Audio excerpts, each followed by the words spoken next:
All righty. So as I said, this is called Supporting Children During Difficult Times. My name is Bassoni, and we are going to talk and share and hopefully help one another.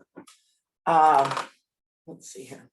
So this past year has been, I don't even really know the words for it, but it's been overwhelming in a lot of ways. There's been some positive and some negative, but basically in my own life and in talking to our clients, we've seen people who are dealing obviously with COVID-19 and the virtual learning for school and for work.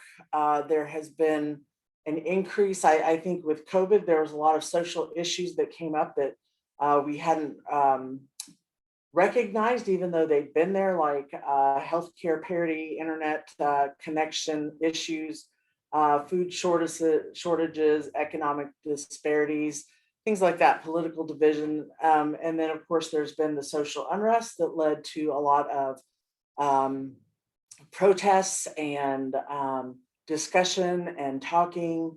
And then there's been the weather. And we've, ice, heat, floods. I think we've had it all. So it's been quite a year.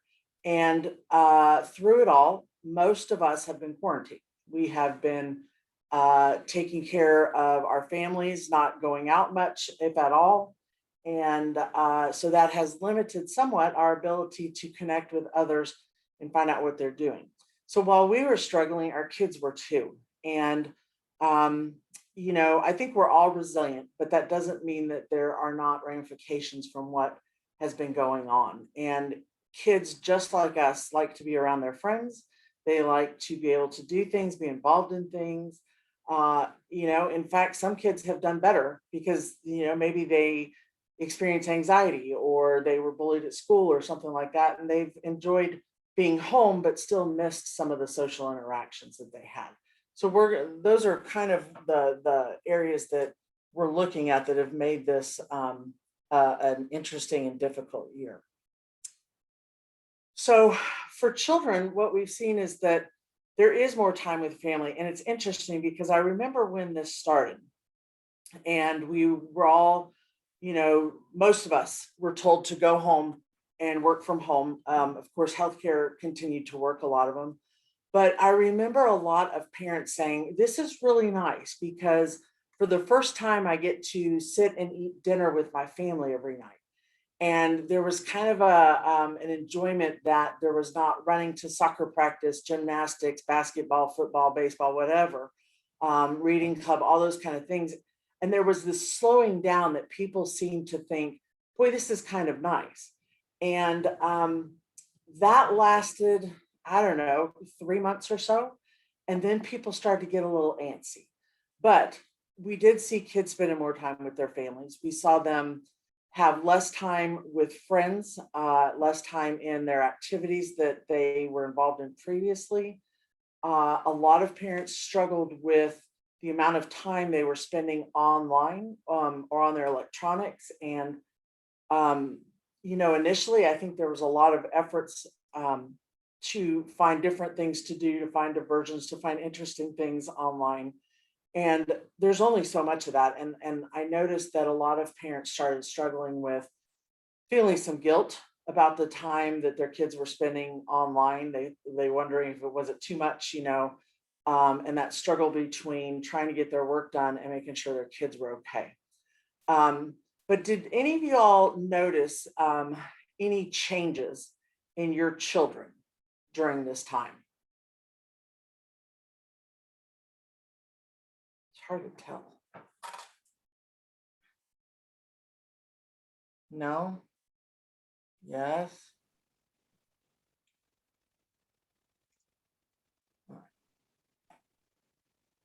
I noticed that he would have more like major meltdowns. They were further apart, but it would just be like everything had built up and then he would just like melt down and we just have to talk through it and just, it's not going to be forever. It's just for now. And we're just doing what we have to stay safe. And Um, but those have gotten fewer and farther between, especially as we move into the vaccination phase. Right, right.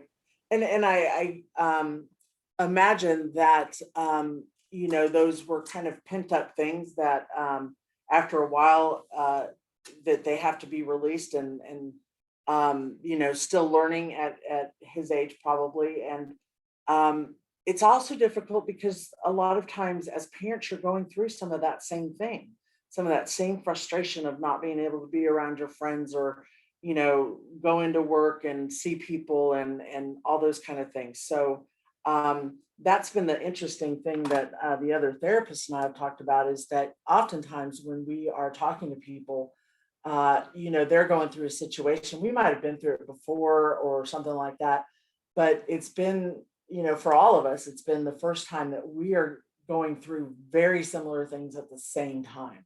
And, trying, so what we were trying to do to help ourselves are the same things that we were offering to people, and also trying to find out what people were doing and trying them for ourselves. Um, so yeah, I think and your son is 6.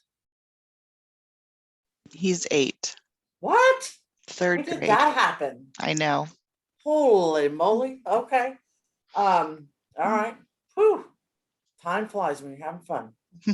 All right. Did anybody else see any changes? Our little guy actually seemed to, I don't want to say get depressed, but he has a very boisterous personality, and it seemed like he kind of wilted during shutdown. Like he wasn't getting that social interaction from his classmates, Uh-huh. and no matter what we would do, he wasn't getting that enough social interaction from us. Right. The stimulating. Right. So that's a good thing. I mean, in for future reference, that's a good thing to note, that your son appears, at least at this age, to be very social and thrive with that. So that gives you some information. But I wanted to talk a little bit about supporting children. And originally, when we scheduled this, we were not, there was not a vaccine available. There was not, there were a lot more restrictions, and school was not happening for most children and teens. And now we are at the point where in Fayette County and some of the surrounding counties, and outer counties, that kids are back in school. And some of them have been back a week or two. Some have, I know some of the private schools have been going the whole time. But I thought we'd talk a little bit about with them returning to school. But also, I heard this morning that the CDC is saying now that if you have both your vaccines, that you can now hang out with people who have also had their vaccines, both vaccines, or one if it's the Johnson and Johnson. So I think, we're getting to that point where we're all itchy, and we want to get out and do things, go to the beach like some people, or even just go to a restaurant for other people. So the big thing when it comes to our kids, and if you are a 2-adult home, is that you really want to talk about what the rules are, how you want this transition time to look, because it's going to be important that the adults know they're running the show and they're on the same page, because the message we want to give is that they're going to be safe. And after you have established some basic ground rules about who you socialize with, where you're going, how you want that to look like, then you want to talk to the kids. Then you want to have a conversation with your child or adolescent. And the thing I think is important when you're talking about those rules is that you want to empathize, because they might be scared. They might have fears of, well, can we still get sick? Or what do I do in this situation? So if you can empathize with those fears, but to also ask them to think about ways that you all can work together so that everyone stays safe and healthy. that includes them in some of the talk, but you already know you have your ground rules. But you're going to hear from them a little bit more about maybe what their fears are they excited about something, and things like that. And the other thing is that with increased socialization, especially for our teens, and some of the younger kids, is they are going to be back at school, and they also might be playing more after school or on the weekends. And so that increase in socialization is going to bring about some situations where they might not know what to do. Like, what if their friend is not wearing a mask? What do they do? How do they ask someone to put on a mask? If someone tells them to take off their mask, it's silly or stupid or whatever, how do they stay confident in wearing their mask? And these are things that you can talk about together and offer them some ideas about how to handle that. And I think that one thing, so school is starting now, they might start thinking that everything is going to go back to how it was before times, and that's just simply not how it's going to be. That things are going to open gradually. So you want to talk to them so that they understand not everything is opening up right away, that these are going to be little steps, that you guys aren't rushing out to do everything. And, they might have questions about summer, about sports, about different things. And again, if you're a two-parent home, talk about this with the other human and find out, how you want to answer those questions. If you are a single human home, then maybe you talk to other adults that that have children, and find out what they're saying, how they are doing things, and get some support that way. And but I think the most important thing is recognizing their feelings. And if they said, "I'm scared I'm going to get sick," you don't really want to say, "Well, everything's going to be fine. You don't need to worry," because there is still a risk. And so it's okay to say things like, "Yeah, it does sound like you're scared, but we're going to be really careful by doing ABC. We're going to be really careful by wearing our mask all the time when we're with other people, by socializing with other families that have quarantined like we have." So while you're recognizing, yes, that's a valid feeling, you're also giving them some information about how they're going to stay safe and how you will stay safe. And feel free to stop if you have questions at any point with what I'm saying. I'm happy to answer them.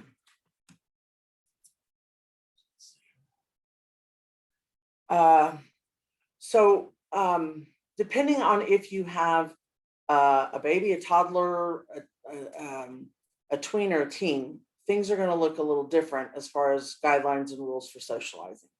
So, with teens, mask wearing, being 6 feet apart, meeting outside, these are all things that probably are still going to be helpful. I don't know a whole lot of teens that have been vaccinated. So there's still some things to be cautious about. And I would really encourage you all that if they are resistant, or they say, "I don't want to do that," or, "My friends are going to think I'm an idiot." Again, you want to empathize. Well, yeah, who wants everybody looking at them, calling them names? Who wants to be the odd person out? And again, I go back to, then you talk about what you can do and practice that with them.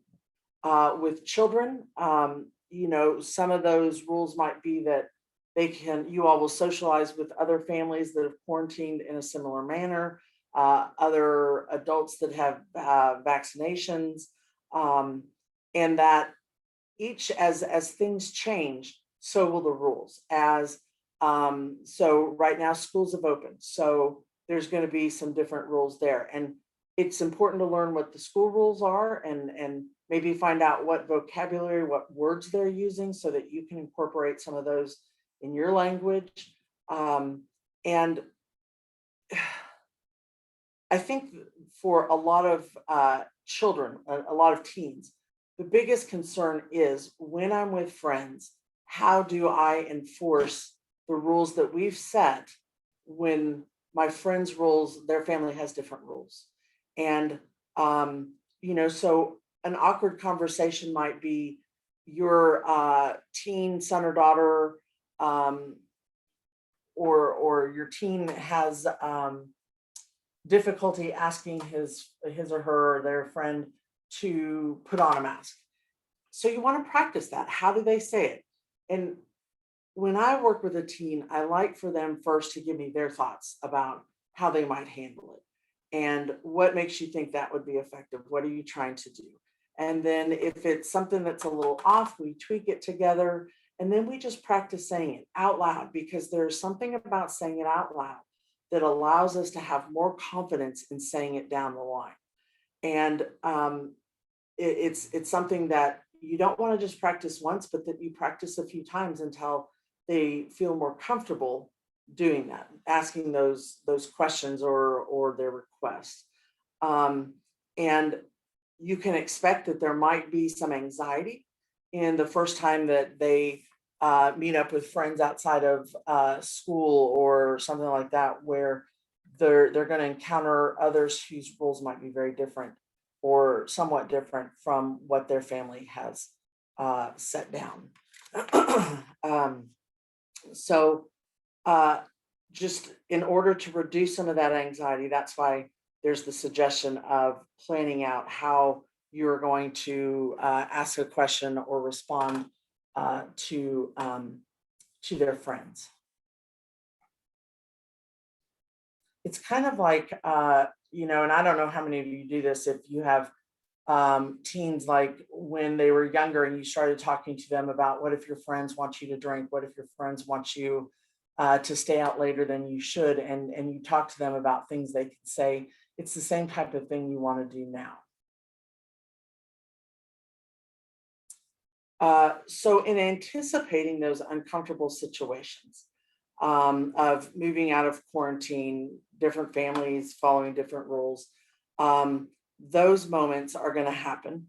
So again, as I said, sit down together and generate some ideas about situations that may be uncomfortable. And this is where I think it's important to ask your kids what situations they think they might run into, because we don't know all the things that their friends want them to do or things like that. And this way we get a peek into what some of their specific concerns are, because you might think it's going to make them anxious, but they're really looking forward to it and they're overly excited, and how you kind of calm them down and get them ready.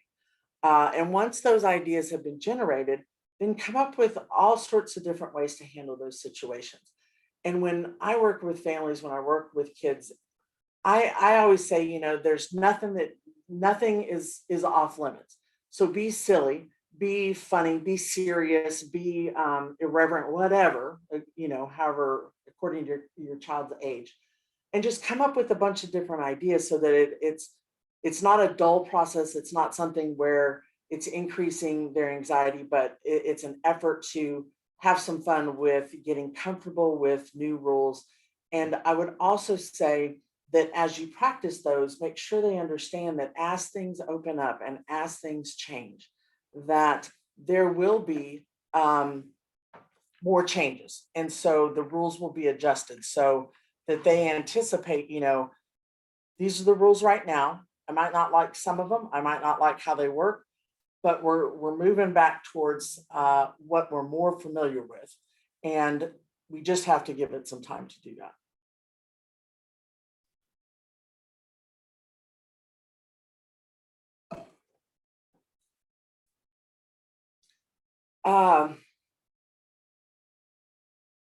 I think when it comes to validating feelings, as parents, as adults, we are fixers. We want to make sure that things are okay for our kids.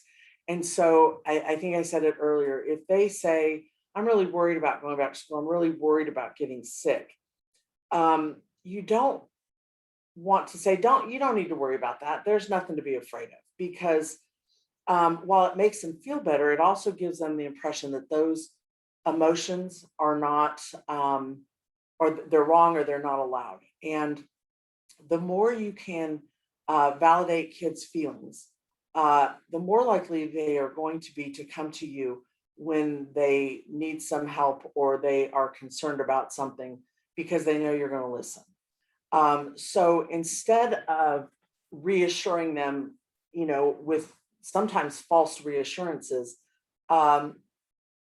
you talk to them, you validate the feeling, and then you say, well, let's figure out how to manage those feelings. Let's figure out what you need to do. And that's called emotional validation. And that's a process of learning about and understanding and expressing acceptance of their emotional experience. So the first thing you can say is something like, I know that you're afraid. And that's good too, because the child might say, no, I'm not afraid. And find out their vocabulary. They might say, I'm really sad about it, or no, I'm really excited. So you once you can say, I know you're this, then you know where they're at. And if they say, yeah, I am afraid, then say, I understand. Let's talk about that. Let's figure something out. And that conversation with your child or your teen is going to help you find out what's going on with them. You might think that they are worried about getting COVID, which, makes sense. But they might be worried about something more specific. They might be more worried about having to sit at a desk all day long when they're used to some more breaks, or they might be more nervous about maybe they are going to a new school that they didn't go last year, and what's this going to be like. So if you invite them to have that conversation, you're going to find out the specifics of what they're feeling, and then you'll be able to work with that. And I think it's great when kids ask questions. Sometimes they throw us off. So if you have another human in your house, you might talk about how you want to respond to certain questions. Again, in two human households, you want to be on the same page. If you are a single human household, then you want to have an idea of possible questions and how you might answer them. But the conversation not only is good for validating their feelings, but it also gives you a chance to correct any misinformation that they might have had. I mean, kids will often talk amongst themselves, and some of the things they come up with, I don't know where they get, but boy, if your kid's believing it, that's a problem. So you want to be able to say, I know your friend told you this, but here's what the truth is. Here's my take on it. And then remind them, here are the things we're doing to stay safe. Here are the rules that we are going to follow. And in doing that, you are saying to them, we've set these rules, and we've set them because we believe they will keep us safe. And again, you're offering them reassurance, because the little humans are looking to us to guide us in how we respond to things. Are there any questions about that, about validating feelings? Not a question, but more of a comment. My son has recently been bringing these things to me, and so then I'll try to fix it and try to say, oh, well, you should try to do this, and he'll be like, just let me finish, but so I've started asking him when he starts like ranting, I'm like, are you asking me for advice, or do you just need to talk? And sometimes it's just that. Like, how do I talk to my dad about this? We're doing homeschool, and his dad is being the primary teacher. So like, if he's feeling overwhelmed at school, or if he's feeling particularly criticized or something, sometimes he just needs to vent those things. And sometimes it's, like, he just doesn't know how to say to dad, I need you not to do that. Right. So. And that's a great point, because I know that my mom is a fixer. And oftentimes when I would call and I would be venting, and she would start to try and fix it, it would really be frustrating to me, because that I didn't need that help. I didn't need her to tell me what to do. I just needed to talk. And finally, we came up with that kind of that same thing. Is she said, do you want my help, or are you just venting today?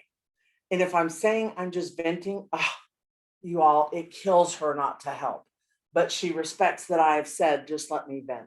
And oftentimes after I'm done venting, I'm open to some of her suggestions. So granted, I'm 54 and we're talking about teenagers and smaller kids, but still, it happens. So, kind of in summary, a lot of this is making clear what your rules are, what your expectations are, anticipating when some possible issues that might come up, some difficulties they might have, and helping your children figure out how to handle, how to respond to those. Sorry, there's sirens outside. And then making sure kids are feeling like you're understanding their feelings, and that you're not trying to fix them, but you're trying to, or change their feelings, but you're trying to help them figure out ways to handle it. So the other question, and a question we've had a lot, is the therapist in our program, is when a parent should be concerned about their children. And the first person said, initially her son was having a lot of meltdowns, and now he's having fewer. And she knew a lot of meltdowns because probably had a baseline of how their children had been. And so if you all can think about, here's where my kids were about a year ago. Here's how they did during quarantine when they weren't going to school, if they weren't going to school, or even if they were, how has their behavior changed? And if they are previously, they were on teams, sports teams or dance or theater or anything like that, and now they don't want to do those activities, or they are really withdrawing, my suggestion to you is to really watch them carefully. And again, some of the same conversations, ask them, what's going on? I thought you really liked such and such. Do you want a break? Do you think you'll want to do it again in the future? Or just listen. Tell me, what's going on? What's different now? So if you see that avoiding of activities or withdrawing, and I think the thing for a lot of parents of teens is, my kid withdraws all the time. They are always in their room. How do I know? This is where, it's good to have some meals together to see if they're coming out for that. Are they more silent? Are they, just again, any changes in some of those baseline behaviors? And if that goes hand in hand with maybe a change in their mood, you notice they're crying more, or they're more sullen, or they're angrier, because in younger kids and some teens, sadness often comes across as anger.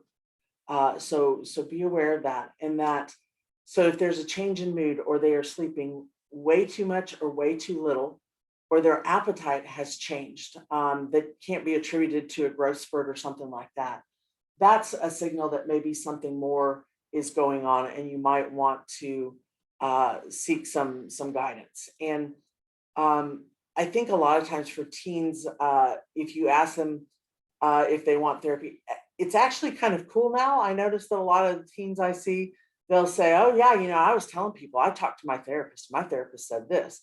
But there are also those teens who say, no, I don't want to. But if you're really concerned, it's, I would suggest you say, I want you to go a couple times.